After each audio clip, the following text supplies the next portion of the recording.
मैंने कहा था कि आपके ऑब्जर्वेशन को मैं टेस्ट करूंगा। पहले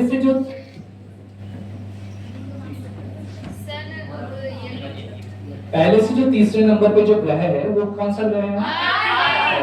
और जो आपको बड़ा वाला दिख रहा है, पूरा बड़ा जो येलो कलर का ये सन है, हाँ तो नहीं, सबसे बड़ा वाला जो पूरा बड़ा सन, हाँ ठीक है। तो अब आप ये बताइए, इमेजिनेशन का यूज कीजिए और बताइए ऐसे कितने पृथ्वी, छोटे छोटे जो आपको पृथ्वी दिख रहे हैं तीसरे नंबर पे, ऐसे कितने पृथ्वी को हम लोग एकत्रित करेंगे, समेटेंगे तो एक सन जितना बड़ा आकार मिलेगा। कितना पृथ्वी होगा ऐसा? थोड़ा सोच के बताइए। हाँ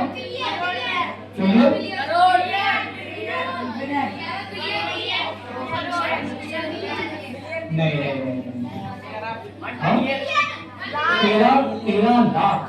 13 लाख पृथ्वी को हम समेटेंगे तो एक सूरज इतना बड़ा आकार मिलेगा। समझ में आया? कितने लाख? 13 लाख। क्या हुआ, इनकी तबीयत खराब है क्या? आपकी तबीयत खराब है आपकी? हाँ नहीं, जो आप सो रहे थे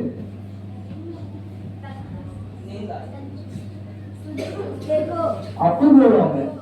हाँ तबीयत खराब है, यहाँ पे मेडिकल फैसिलिटी है। सो अब हम चलते हैं, एक एक ग्रह को डिस्कस कर लेते हैं, ठीक है?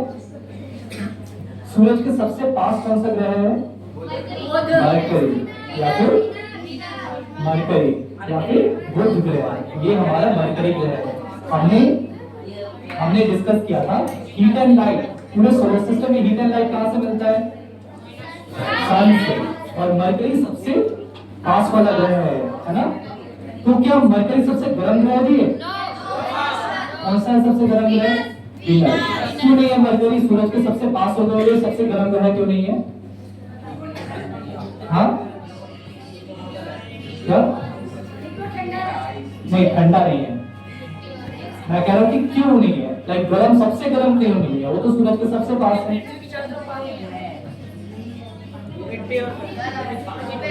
तो गाना चला रहे हैं यहाँ पे।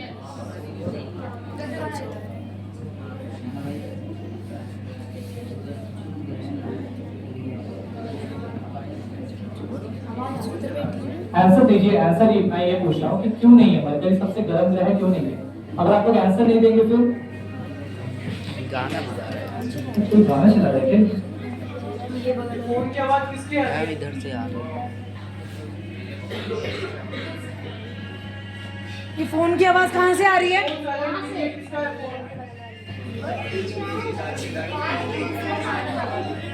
बंद करो फोन को।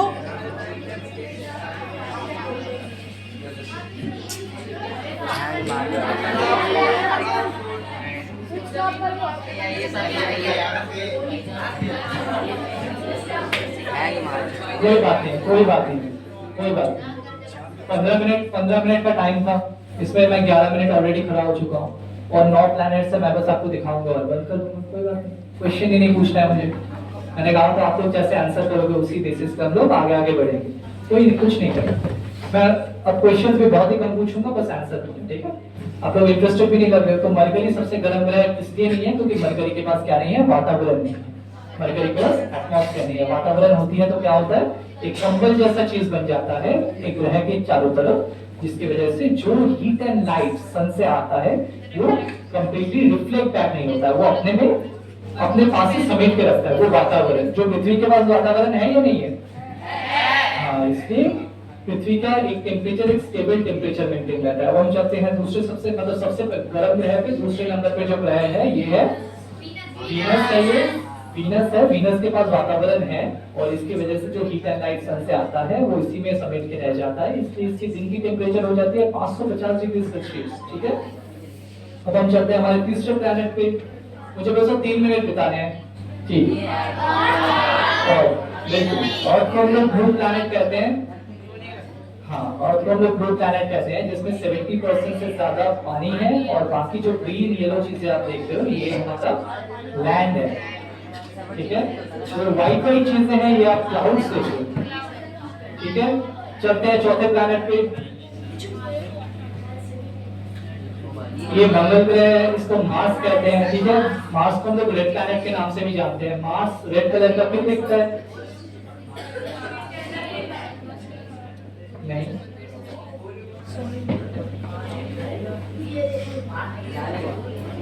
मार्स रेड कलर का क्यों दिखता है?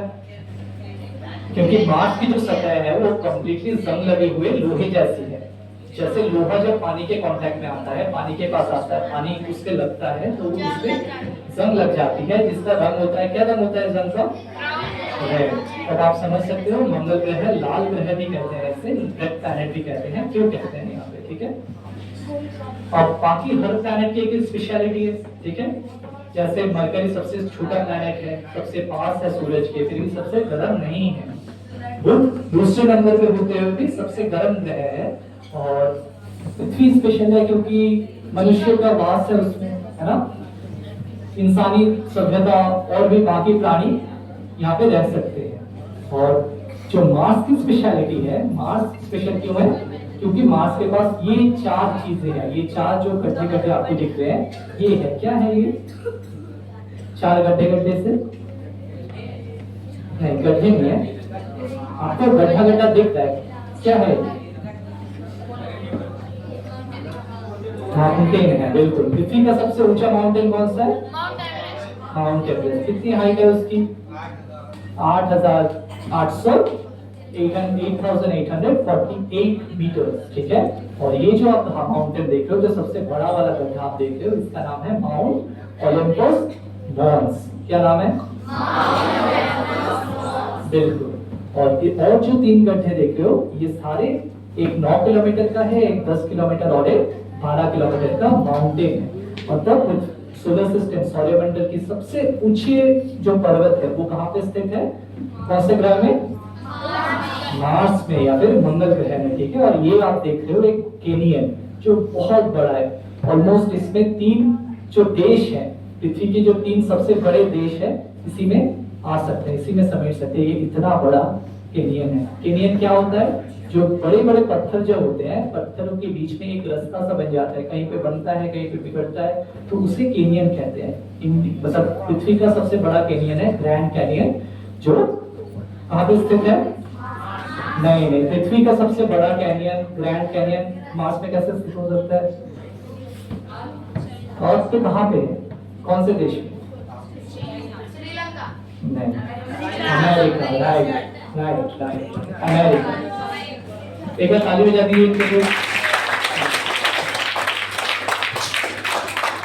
हम चलते हैं सबसे बड़े ग्रह के पास, और ये इसका नाम है जुपिटर।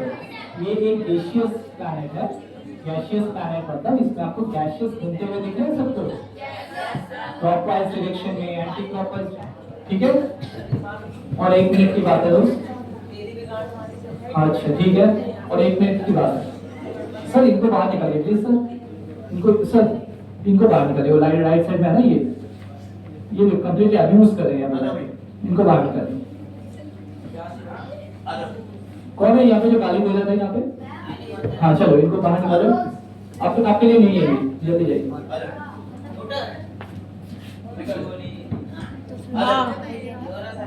आप यहाँ पे बैठकर गाली दे रहे हो? अच्छा,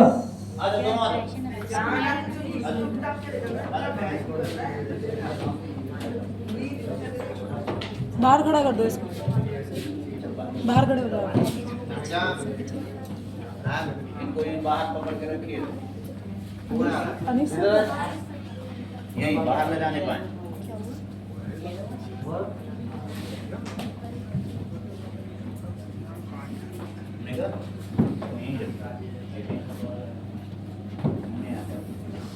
ठीक है, हमने मरकरी को देखते हैं। अब हम देखते हैं सैटर्न।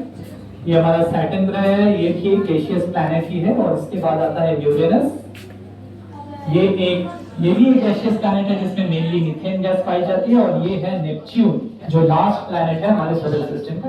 ये भी एक गैसियस प्लैनेट है और इसमें भी मीथेन गैस पाई जाती है। जो व्हाइट व्हाइट चीजें आप देख रहे हो, ये है नेपच्यून शूटर, जो कि सोलर सिस्टम की सबसे तेज बहने वाली हवाएं हैं। एक बार फिर से वापस चलते हैं पृथ्वी पे, जहाँ पे आपको दिन और रात का समय दिखेगा। पृथ्वी पे जो साइड, मेरे साइड में जो बच्चे बैठे हैं वो दिन के समय में है, और जो ऑपोजिट साइड में है वो रात के समय में है।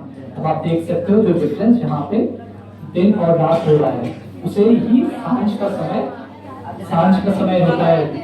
और भोर का समय, ठीक है। अब हम चलते हैं रात के समय में, हमें तारों के अलावा और एक चीज भी दिखती है जिसका नाम है मून, ठीक है। और हमारे पृथ्वी के मून का नाम क्या है? हमारे पृथ्वी के मून का नाम क्या है? हमारे पृथ्वी के मून का नाम है लूना, ठीक है। लूना हमें हर समय, हर महीने के हर समय में एक जैसे नहीं दिखती है, अलग अलग समय में, जैसे पूर्णिमा का रात होता है पूरा चांद दिखता है, बाकी टाइम पे आधा आधा चांद दिखता है, तो वो है फेसेस ऑफ मून कहते हैं हम इससे। सर वैक्सिंग आउट नहीं, मैं कोई क्वेश्चन नहीं दूंगा ना, मैं कोई क्वेश्चन पूछूंगा। अगर आप लोग बैठे यहाँ पे अब्यूज कर रहे हो, गाली दे रहे हो यहाँ पे ये सेशन में बैठ के दोस्तों को, अपने दोस्तों को, तो क्या ही मतलब क्या ही सीख रहे हो? मुझे कोई क्वेश्चन नहीं पूछना, ना कोई आंसर देना। यहाँ पे हम लोग पूर्णिमा का रात देख रहे हैं, और पूर्णिमा से अमावस्या की रात कैसे होती है, जिससे वैक्सिंग एंड वेनिंग ऑफ मून से हम जानते हैं। बाकी पहले 8 ग्रह के अलावा और एक ग्रह भी था, नौवां ग्रह था, बट उसको अभी ड्रॉप प्लैनेट 2006 में उसे ड्रॉप प्लैनेट करार दिया गया है, और उससे वी हैव प्लूटो। और लास्ट स्लाइड है, बस 10 सेकंड और रुक जाइए। ये है कंप्लीट नाइट टाइम। अगर पृथ्वी में, अगर सौरमंडल में सूरज नहीं होता तो कैसा होता? ऐसा कुछ नहीं दिखता, कंप्लीट नाइट हो जाता। मतलब यहाँ पे जो लाइट आप चीजें देखते हो, ये आर्टिफिशियल लाइट है। आर्टिफिशियल लाइट हमें डेवलपमेंट दिखाता है कि यहाँ की कहाँ कितनी ज्यादा प्रगतिकरण हुई है। आप अफ्रीका का कॉन्टिनेंट देख रहे हो, यहाँ पे आप देख सकते हो कितना कम डेवलपमेंट है, क्योंकि यहाँ पे मैक्सिमम टाइम सिविल वॉर, गृह युद्ध चलता ही रहता है। जैसे अभी सुडान वॉर चल रहा है, एरिट्रिया है, बाकी बहुत सारे युद्ध हमेशा होते रहते हैं। आप अब जो देख रहे हो ये है इंडिया। इंडिया में भी अब आप देखिए सबसे ब्राइट जो स्पॉट दिख रहा है ये है हमारा न्यू दिल्ली, ठीक है। और हम देख लेते हैं एक बार यूरोप का कॉन्टिनेंट। यहाँ पे आप देख सकते हो यहाँ पे कितना ज्यादा डेवलपमेंट है। ये यूरोप का कॉन्टिनेंट है। जो देश आप लोग सुनते हो जैसे इटली हो गया, फ्रांस हो गया, जर्मनी, ये सब देश कहाँ पे स्थित है? ये यूरोप में ही स्थित है। और जो उसमें भी जो आप ब्राइट सारे ब्राइटनेस में भी आप ब्राइट स्पॉट्स जो देख रहे हो, ये उसके कैपिटल सिटीज हैं, जैसे बर्लिन, रोम, पेरिस, राइट। अब हम चलते हैं सबसे ज्यादा डेवलप्ड देश, $20 ट्रिलियन से भी ज्यादा, $34 ट्रिलियन जिसकी इकोनॉमी है, वो है अमेरिका। यहाँ पे भी आप बहुत सारे ब्राइट स्पॉट्स देख रहे हो। ये है कुछ मेजर शहर जैसे वाशिंगटन डीसी हो गया, लॉस एंजलिस हो गया, न्यूयॉर्क सिटी, मैनहट्टन, ठीक है। बाकी डेवलपमेंट के साथ एक दिक्कत आती है जो होता है लाइट पोल्यूशन, ठीक है। लाइट पोल्यूशन क्या होता है? लाइट पोल्यूशन होता है जब जानवर एक जगह से दूसरी जगह जाते हैं, स्पेशली माइग्रेटरी बर्ड्स, वो अपना दिशा का पता लगाते हैं चांद और तारों को देख के। इतना लाइट होने की वजह से वो दिशा भ्रमित होते हैं और अपने डायरेक्शन तक नहीं पहुंच पाते, ठीक है। अपने जगह, अपने गंतव्य स्थल तक नहीं पहुंच पाते। और तो इसी बहुत सारी दिक्कतें हैं पृथ्वी में भी अभी तो, लाइक लाइट पोल्यूशन है, एयर पोल्यूशन, ध्वनि प्रदूषण और बहुत सारी दिक्कतें हैं। तो ऐसा दिन दूर नहीं कि शायद हमें दूसरे किसी प्लैनेट पे शायद शिफ्ट करना पड़े। सबने सारे प्लैनेट देखते हैं, ज्यादा हमने डिस्कस किया नहीं है। आशा लगा आप लोग सोच के बताइएगा कि कौन से प्लैनेट पे आप जाना चाहोगे। With this I am thank you so much.